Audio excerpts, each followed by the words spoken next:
Grabe, mga kababayan, may mangyayaring kakaiba sa center court ng Wimbledon, yung tipong kahit mga matagal nang nanonood ng tennis, mapapaupo ng tuwid at mapapaisip. Teka lang, posible ba talaga ito? Kasi minsan sa sports, hindi yung pinakamalakas ang pinakadelikado. Minsan, yung pinakadelikado ay yung player na minsan nang nasaktan, minsan nang nadurog, pero bumalik dala ang sugat na hindi na pabigat kundi sandata. At ngayon, si Alex Ayala, ang 21 taong gulang na Filipina na dala ang buong Pilipinas sa bawat palo, ay papasok sa pinakamalaking laban ng buhay niya. Ang tanong, handa na ba siya? O ito ba yung gabi na tuturuan siya ng tennis ng pinakamasakit nitong leksyon? Balikan natin, kasi para maintindihan kung bakit sobrang bigat ng laban na ito, kailangan muna nating maintindihan kung ano ang muntik nang bumali sa kanya. 1 taon na ang nakalipas, sa damuhan din ng England, hindi kalayuan sa court na tinatapakan niya ngayon, natalo si Alex sa isang final na umabot hanggang deciding set tiebreak. Hindi ito ordinaryong talo. Hindi ito yung talong makakalimutan mo after ilang araw. Ito yung klase ng scoreline na parang nakaukit sa dibdib mo, yung paulit-ulit bumabalik kapag tahimik na ang lahat, kapag wala ng crowd, wala ng camera, ikaw na lang, at yung tanong na, ano sana kung nakuha ko yung 1 puntos na yon? Inamin ni Alex sa tahimik at simpleng paraan niya na hindi niya kayang panoorin ang replays ng laban na yon sa loob ng maraming buwan. Ganun kasakit. May mga talo na lumilipas, may mga talo na nagiging lesson, pero may mga talo rin na hindi basta nawawala, naghihintay sila. At 2 araw ang nakalipas sa ibang court, laban sa eksaktong parehong kalaban, dumating ang sagot. Ang pangalan ng kalaban, Maya Joint. At pumasok si Maya sa laban na iyon na may dalang sobrang lakas na momentum. Kasi sa round, bago niya hinarap si Alex, may ginawa siyang halos walang nag-expect. Tinalo niya si Serena Williams. Hindi ito simpleng pangalan lang. Serena Williams ito. Isang legend, isang icon, isang player na kahit ilang beses nang sinubukan ng panahon talunin, lagi pa ring may pakiramdam ang mundo na baka may isa pa siyang magical chapter. Pero si Maya ang sumulat ng ibang ending. Tinapos niya ang moment na iyon at dala niya ang buong adrenaline, confidence at panibagong tapang papasok sa laban nila ni Alex. At sa unang set, parang mauulit ang lumang bangungot. Si Maya ang unang kumontrol. Maaga siyang nakakuha ng break, mas malinis ang rallies, mas agresibo ang rhythm, at parang siya ang may hawak ng remote control ng laban. Nakuha niya ang first set, 6-3. Kung nanonood ka noon, mararamdaman mo yung kwento na unti-unting sumusulat sa harap mo. Eto na naman, sobrang pressure, sobrang laki ng stage, baka bumalik na naman yung sakit noong nakaraang taon. Pero sa changeover, may nangyari. Hindi ito makikita ng buo ng kamera. Walang dramatic close-up na makakapaliwanag. Walang coach na makakapagsabi ng lahat. Parang sa loob mismo ni Alex, may nag-click. Hindi siya nagpanic. Hindi siya nagmadali. Hindi siya nagpadala sa ingay ng moment. Pinagaan niya ang laro niya. Mas nilinis niya ang timing. Mas inayos niya ang pagpili ng palo. Hindi na siya basta sumasabay sa rhythm ni Maya. Siya na ang gumawa ng sarili niyang rhythm. Doon nagsimulang mag-iba ang lahat. Mas maaga niyang kinukuha ang bola. Mas matapang siyang pumasok sa court. Kapag inaasahan ng lahat na magba-baseline rally siya, bigla siyang sumusulong. Kapag iniisip ni Maya na mahahaba ang exchanges, biglang puputulin ni Alex ang punto. At bago pa makahanap ng sagot si Maya, nawala na ang second set sa kanya, 6-2. Tapos dumating ang third set. At dito, mga kababayan, hindi na ito basta tennis match. Parang mensahe na ito, 6 na games, 0, bagel, sa Wimbledon. Laban sa player na 72 hours earlier ay kakatalo lang sa isang alamat ng sport. Final score, 3-6, 6-2, 6-0. Hindi lang ito comeback, hindi lang ito revenge. Ito yung moment na parang binalikan ni Alex ang sarili niyang version noong 1 taon. Yung batang hindi kayang panoorin ang sariling talo, tapos sinabihan niya, pwede ka nang huminga, tapos na yon. At may isang maliit na detalye na sobrang laki ng ibig sabihin. Sa brim ng puting visor ni Alex, bago pa man siya tumapak sa grass court, May nakatahi na mensahe sa Tagalog, isang diwa na parang nagsasabi, kapag nagsimula ng tumubo, kapag nagsimula ng lumago, hindi na ito basta mapipigilan. Hindi ito para sa sponsor. Hindi ito para lang mapansin ng kamera. Ito ay parte ng kung sino siya. Lagi niyang dala ang kultura niya, ang bansa niya, at ang bigat ng bandilang Pilipino sa bawat laban. Hindi mo maituturo ang ganitong clarity. Meron ka nito o wala.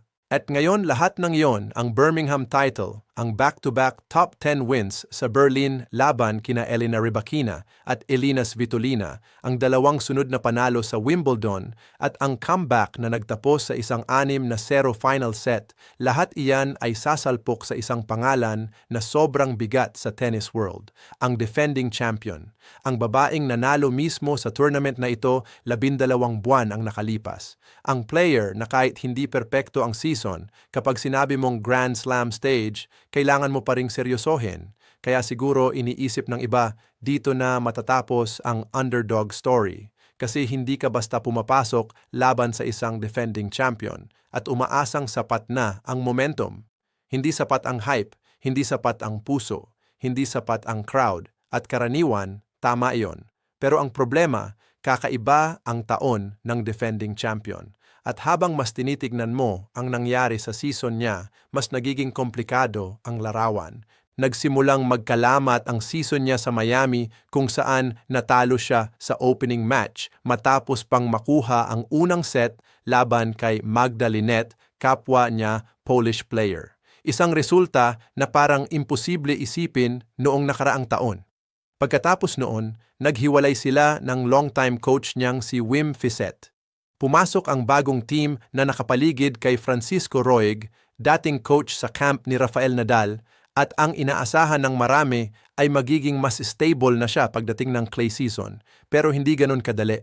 Natalo siya kay Elena Rybakina sa Australian Open quarterfinals. Natalo rin siya kay Mira Andreeva sa Stuttgart. At pagkatapos, dumating ang Madrid kung saan kinailangan niyang mag-retire mid-match, luhaan, habang nasa third round at hinahabol ang laban kontra sa isang unseeded American. Kalaunan, ibinahagi niyang virus ang dahilan. Dizziness, blurred vision, halos walang stability. At isipin ninyo, ikatlong retirement pa lang iyon sa buong career niya. Ibig sabihin, hindi siya basta umaayaw. Kapag umalis siya sa match, may seryosong dahilan. Pero ang pinakabigat na dagok ay dumating sa Roland Garros. Doon, sa lugar na parabang sariling kaharian niya. 4 na beses na siyang nanalo doon. Ilang taon niyang ipinakita sa clay na parang ibang level siya kumpara sa halos lahat ng nasa tour. Pero natalo siya sa 4th round, straight sets, laban sa player na sa papel ay hindi inaasahang makakagawa ng ganong klasing damage. Yung dating fortress biglang nagkaroon ng bitak. Pagdating sa grass court tune-up, hindi rin naging maayos ang takbo. Opening loss sa Bad Homburg, 3 sets, pangalawang sunod na talo sa parehong American opponent. Kaya pumasok siya sa Wimbledon na hinahanap pa rin ang unang title ng season. At sa unang laban niya rito, mas lalong naging komplikado ang kwento. Dominant ang first set, nawalan ng direksyon sa second set, at kinailangan pang lumaban ng todo para makaligtas sa third. Para sa isang player na ilang taon kilala bilang isa sa pinaka-composed sa buong sport, ang ganitong inconsistency ay hindi na lang simpleng usapan. Totoo na ang pressure at nakapatong iyon sa balikat niya bawat pagpasok niya sa court. Mas malinis tingnan ang second round win niya sa scoreboard, straightforward, kumbaga. Pero kahit iyon, hindi pa rin sapat para sabihing bumalik na siya sa dating anyo. Mas mukhang favorable matchup lang kaysa full return of dominance. Kaya ito ang totoong tanong papasok sa third round collision na ito. Hindi kung delikado ba siya. Siyempre, delikado siya.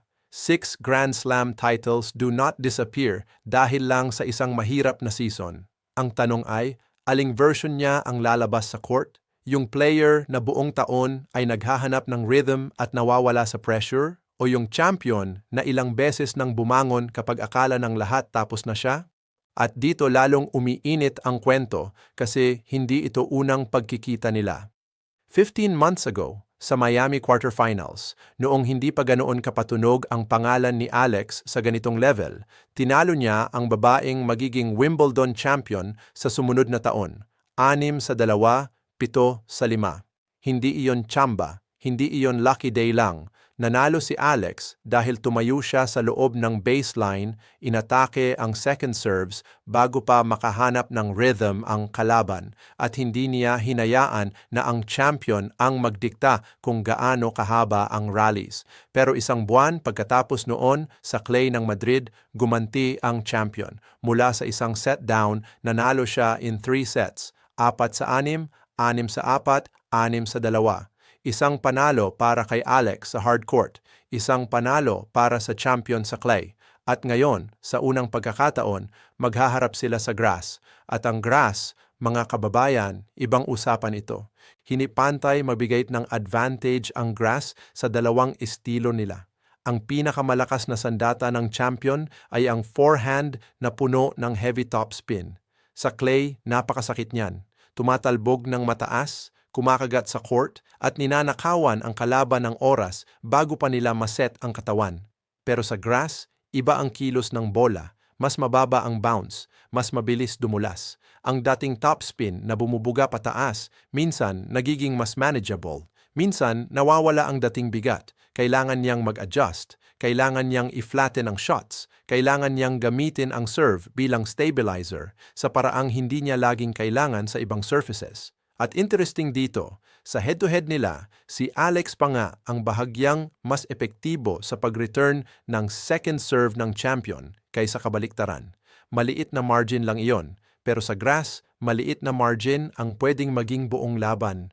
Tingnan naman natin kung ano ang ginagawa ni Alex sa surface na ito. Halos kabaliktaran siya. Flat ang palo niya, direkta sa court, hindi masyadong mataas ang arc at kinukuha niya ang bola ng maaga. Ibig sabihin, kailangan ng matinding timing. At sa buong grass season, mukhang hinahasa niya ng husto ang timing na iyon. Ang left-handed serve niya ay nagbibigay ng awkward skidding angle papasok sa katawan ng right-handed opponents. At ngayong grass season, mas madalas siyang pumapasok sa net kaysa dati. Yung mga serve and volley moments laban kay Maya, hindi iyon basta trip lang. Hindi iyon improvisation. Plano iyon para guluhin ang player na gusto ng kontroladong baseline exchanges. Pero bago tayo masyadong ma-excite at i-crown agad ang underdog, kailangan din nating huminto sandali. Kasi kung mali ang pag-underestimate kay Alex, mali rin ang pag-overlook sa champion. 6-time Grand Slam champion pa rin ito. Ranked inside the world's top 4 pa rin. At siya mismo, bago ang laban, tinawag niyang tricky ang game ni Alex dahil hindi ito nagbibigay ng comfortable rhythm. Alam niyang ibang klase ng bola ang haharap sa kanya. Ibig sabihin, hindi siya bulag sa danger. Pinag-aaralan niya ito. Pinaghahandaan niya ito. At ang bookmakers, mabigat pa rin ang tingin sa kanya bilang favorite. Bakit? Dahil nakita na ng sport na ito kung paano siya lumusot sa mga delikadong sandali. Nakita na natin siyang muntik maitulak sa gilid tapos biglang makahanap ng pinakamataas niyang level. At si Alex, kahit gaano kainit ang momentum, ngayon pa lang aabot sa ganitong lalim ng Grand Slam. Ito ang unang beses sa Open era na isang Filipina ang umabot sa third round ng major singles draw. Ibig sabihin, hindi lang kalaban ang nasa kabila ng net. Kalaban din ang history, kalaban din ang bigat ng moment. At isipin ninyo ang crowd, hindi ito ordinaryong Wimbledon silence. Ang Filipino community sa United Kingdom ay ginagawang parang home court ni Alex ang mga laban niya. Bandila mula sa iba't ibang sulok ng stands. Sigawan na parang UAAP Finals, pero nasa All England Club. Mga kababayan na bawat rally, bawat breakpoint, bawat fist pump, ramdam na ramdam ang puso. Kapag nakakuha si Alex ng early break at napasigaw niya ang crowd, ibang klase ang psychological weight na babagsak sa kabilang side ng net. Kaya kapag nagsimula na ang laban, may 3 bagay kayong bantayan. Una, saan tatayo si Alex sa return of serve? Kapag pumasok siya sa loob ng baseline at inatake ang bola gaya ng ginawa niya sa Miami, ibig sabihin buo ang confidence niya. Pero kung umatras siya at naghintay, baka nagsisimula ng manalo ang occasion kaysa sa laro. Pangalawa, bantayan ninyo kung gaano kalalim ang forehand ng champion sa opening exchanges. Kapag dialed in siya, mapipilitan si Alex umatras agad. Pero kapag maikli ang bagsak ng forehand niya, hindi na yon weapon. Invitation na yon para umatake. Pangatlo, bantayan ang second serve under pressure, lalo na kung umabot sa third set. Dahil sa buong season, ang inconsistency sa tight moments ang pinakamalaking storyline ng champion. At sa grass, kapag nag-alinlangan ka kahit kalahating segundo, pwedeng tapos na ang punto. Lahat ng elemento, ang head-to-head, ang surface, ang form, ang crowd, ang mental baggage, at ang klase ng tennis na dala ng bawat isa, nagtuturo sa iisang bagay. Mas bukas ang laban na ito kaysa sa sinasabi ng rankings. Hindi dahil gusto lang nating maniwala, hindi dahil maganda ang underdog story, kundi dahil may malinaw na ebidensya sa court, sa results, at sa matchup.